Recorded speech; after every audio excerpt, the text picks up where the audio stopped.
जय जगन्नाथ। आसंतु आज आम जानिबा महाप्रभु जगन्नाथंकर रत्न मंडप विषय रे संपूर्ण विवरणी।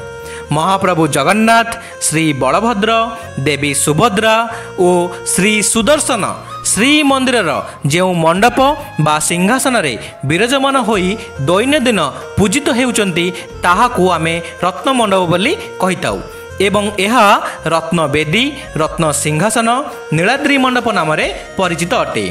स्कंद पुराण अनुसार रत्नवेदी रे महाप्रभु को विराजित कराई स्वयं ब्रह्मलोकरु ब्रह्मा श्री पुरुषोत्तम क्षेत्र में पहुँची समस्त देवता, मुनि ऋषि, ब्राह्मण, राजा इंद्रद्युम्न, भरद्वाज और देवर्षि नारदों सह आलोचना करथिले। ऋषि भरद्वाज श्रीमंदिर और ध्वजा को प्रतिष्ठा करिया परे मूर्ति रे जीवन्यास और प्राण प्रतिष्ठा पाई पितामह को प्रार्थना करथिले।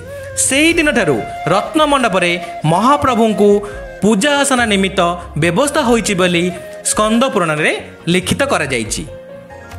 रत्न सिंहासन कला मुगुनी पत्थर रे निर्मित होईची एवं रत्न सिंहासन लंब 16 फुट, ओसार 13 फुट और उच्चता 4 फुट।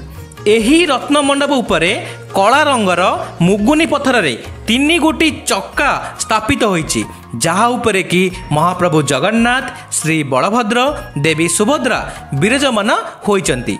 महाप्रभु जगन्नाथंकर बाम पार्श्वरे श्री सुदर्शन रत्नवेदी रे विराजित होईचंती एवं पश्चात भागरे श्री माधव दारु विग्रह विराजित होईचंती। एतद् व्यतीत महाप्रभु जगन्नाथंकर बाम पार्श्वरे स्वर्ण निर्मित मूर्ति जहांकर नाम श्रीदेवी एवं डाहाण भागरे रौप्य निर्मित मूर्ति जहांकर नाम भूदेवी विराजित होईचंती।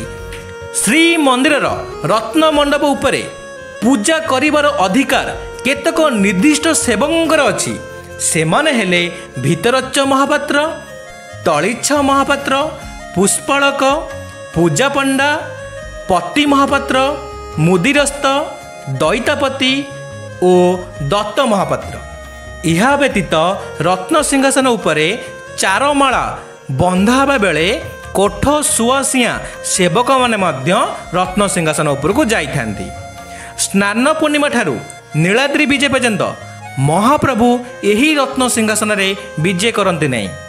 यही समय रे से अणसर पिंडी रे विराजमान करिथांती एवं रथयात्रा समय रे श्री गुंडीचा मंदिर सिंहासन और रथ उपरे महाप्रभु विराजमान होइतांती।